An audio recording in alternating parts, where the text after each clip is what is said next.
Good morning, friends.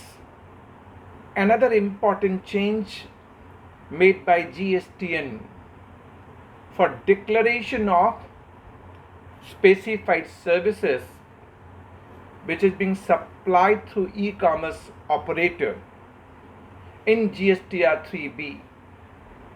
There are certain specified supply of services falling under section 9 subsection 5 of CGST Act, read with IGST, UTGST and SGST Act.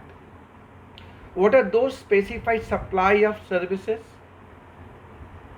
Passenger transportation services, accommodation services, housekeeping services, and importantly restaurant services.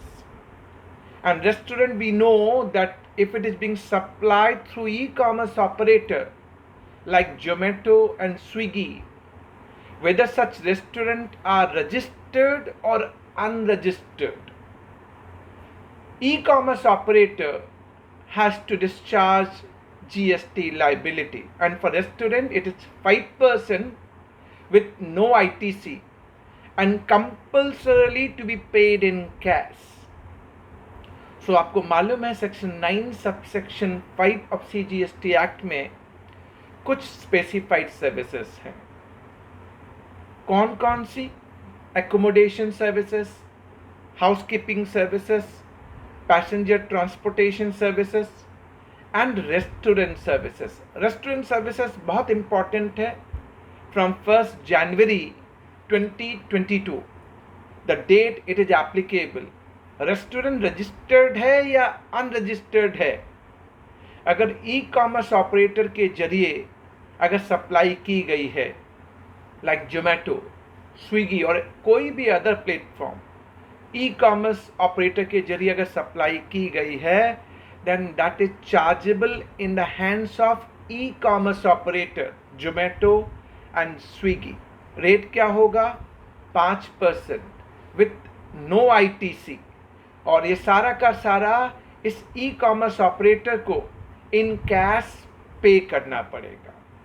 अब हमें समझना है what changes are being made in reporting purpose in GSTR 3B.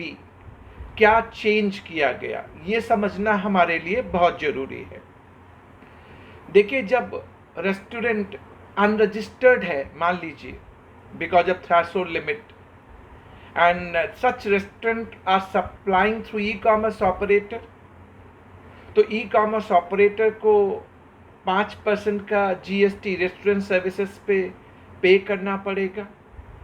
अब question ये था कि इस transaction को कहाँ दिखाया जाए. क्वेश्चन ये था. तो आप देखिए, जब ये क्वेश्चन था तो GSTR 3B चेंजेस तो आपके 1 जनवरी 2022 से एप्लीकेबल कर दिए रेस्टोरेंट के ऊपर. और उन्हें कहा कि जब भी आप ई कॉमर्स ऑपरेटर के जरिए कोई ऑर्डर प्लेस करते हैं तो ई commerce operator step into the shoes of supplier of service. E commerce operator को ही अपना इनवॉइस जनरेट करना है. 5% का GST का रेट लगेगा और वो ई कॉमर्स ऑपरेटर पे करेगा विथ नो ITC, यानी उसे कॉरस्पॉन्डिंग कोई ITC नहीं मिलेगी और सारा का सारा कैश में पे करना पड़ेगा.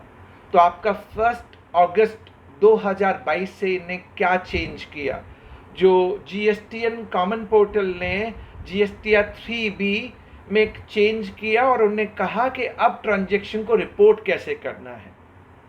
यानी पहला चेंज, उन्हें टेबल 3.1.1 रोमन 1 क्रिएट किया और इस रोमन 1 के अंदर उन्हें कहा जहां भी ई कॉमर्स ऑपरेटर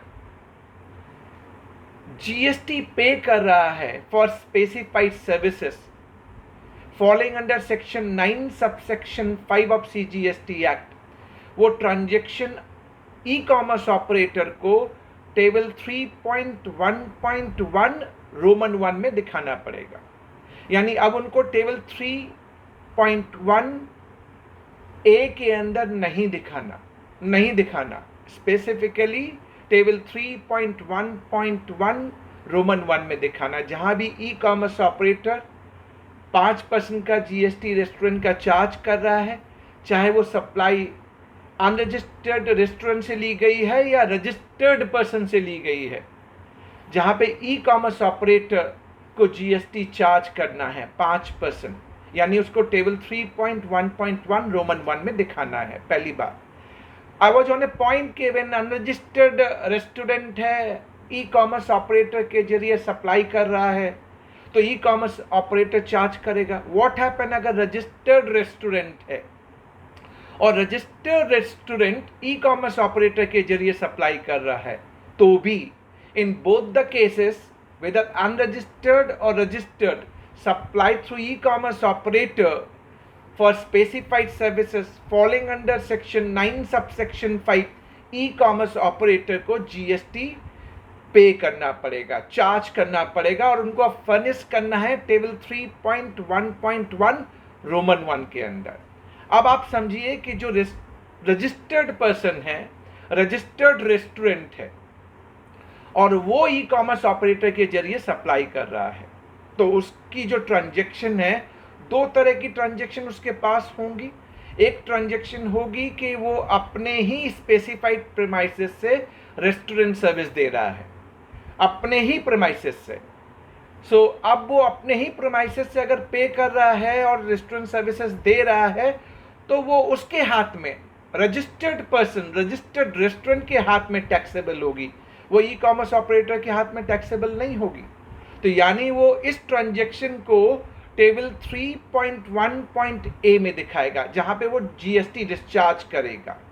लेकिन अगर रजिस्टर्ड पर्सन ई कॉमर्स ऑपरेटर के जरिए स्पेसिफाइड सर्विसेज सप्लाई कर रहा है, which is falling under section 9 subsection 5, तो रजिस्टर्ड पर्सन को कोई जीएसटी चार्ज नहीं करना। It is to be paid and charge by the e-commerce operator. So in that case उन्होंने एक टेबल क्रिएट कर दी, table 3.1.1 Roman 2, and here registered person will furnish the details pertaining to specified services supplied through e-commerce operator on which e-commerce operator will pay the tax. यानी registered person को अपनी उस turnover को यहाँ पे दिखाना है, टेबल 3.1.1 रोमन 2, जहाँ पे वो ई कॉमर्स ऑपरेटर के जरिए सप्लाई कर रहा है, ई कॉमर्स ऑपरेटर चार्ज एंड पे कर रहा है जीएसटी। इस ट्रांजैक्शन को वो यहाँ पे दिखाएंगे, सो दैट दे कैन बाइफिकेट कि उनने अपने ओन प्रेमाइसेस, स्पेसिफाइड प्रेमाइसेस से जो सर्विस दी है वो टेबल 3.1a में आ जाएगी, और जो उसने ई कॉमर्स ऑपरेटर के जरिए दी है, जहाँ पे ई कॉमर्स ऑपरेटर जीएसटी चार्ज और पे कर रहा है, वो टेबल 3.1.1 रोमन 2 में आ जाएगी। This is the change. And GSTR 3B में जो स्पेसिफाइड पर्टिकुलर्स अब आपको डालने हैं for specified services falling under 9 subsection 5, now this is being enabled from 1st August 2022. So these are the changes for specified services supplied through e-commerce operator. अब कुछ important pointers और भी हैं इसी से रिलेटेड। देखिए, जब हम ई कॉमर्स ऑपरेटर की बात करते हैं तो TCS provision under section 52 is applicable. अब मैं एक एक करके कई क्वेश्चंस हैं जो क्लैरिफाई कर दूं आपको। TCS for specified services supplied through e commerce operator and which is falling under section 9 subsection 5 specified services, उसके लिए TCS एप्लीकेबल होगा क्या? नहीं एप्लीकेबल होगा। TCS सिर्फ उन्हीं सप्लाई पे एप्लीकेबल होगा which is not falling under section 9 subsection 5 of CGST Act। पहला पार्ट मैंने क्लियर किया।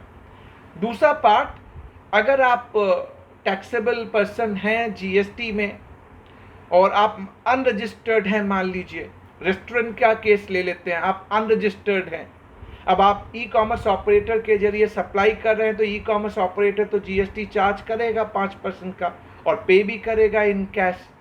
बट आपको जो रेस्टोरेंट अनरजिस्टर्ड हैं, आपको कब रजिस्ट्रेशन लेना है?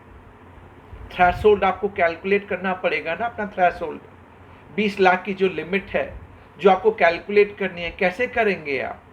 तो उनने ये कहा, एक सर्कुलर भी है, वो ये कहता है कि जो आपने खुद सप्लाई किया अपने प्रेमाइसेस, स्पेसिफाइड प्रेमाइसेस से वो, और जो आपने ई कॉमर्स ऑपरेटर के जरिए सप्लाई की है वो, दोनों को आपको जोड़ना पड़ेगा, ऐड बैक करना पड़ेगा, और तब देखना पड़ेगा यह थ्रेशोल्ड 20 लाख से अगर ऊपर है तो आपको रजिस्ट्रेशन लेना पड़ेगा।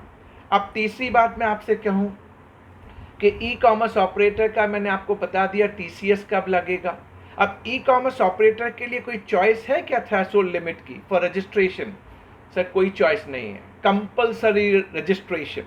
अब ई कॉमर्स ऑपरेटर कई बार अपनी सर्विसेज भी देता है, और ये स्पेसिफाइड सर्विसेज जो 9 सबसेक्शन 5 में फॉल करती हैं वो भी देता है। तो क्या सेपरेट रजिस्ट्रेशन लेने की ज़रूरत है? नहीं। अगर उनने जो रजिस्ट्रेशन ले रखा है उसी रजिस्ट्रेशन से ये काम चल जाएगा। लेकिन डिस्क्लोजर्स जो डिटेल्स हैं सेक्शन 9 सबसेक्शन 5 की स्पेसिफाइड पर्टिकुलर्स आपको कहाँ डालनी है, इनने कह दिया कि मुझे टेबल 3.1.1 रोमन 1 में दिखानी है, और जो अदर देन 9 सबसेक्शन 5 है वो आप अपना ई कॉमर्स ऑपरेटर टेबल 3.1.a अब GSTR 3B में दिखाएगा। So these are the changes, effective changes. एक चेंज हुआ GSTR 3B में for specified services supply through e commerce operator falling under section 9 subsection 5 important था। So this video made on that ground. E-commerce operator is now going to be deemed supplier, get into the shoes of supplier of service for satisfying and compliances for all the specified services as prescribed under section 9 subsection 5 of CGST Act. Thanks for watching. Stay tuned. Thank you very much.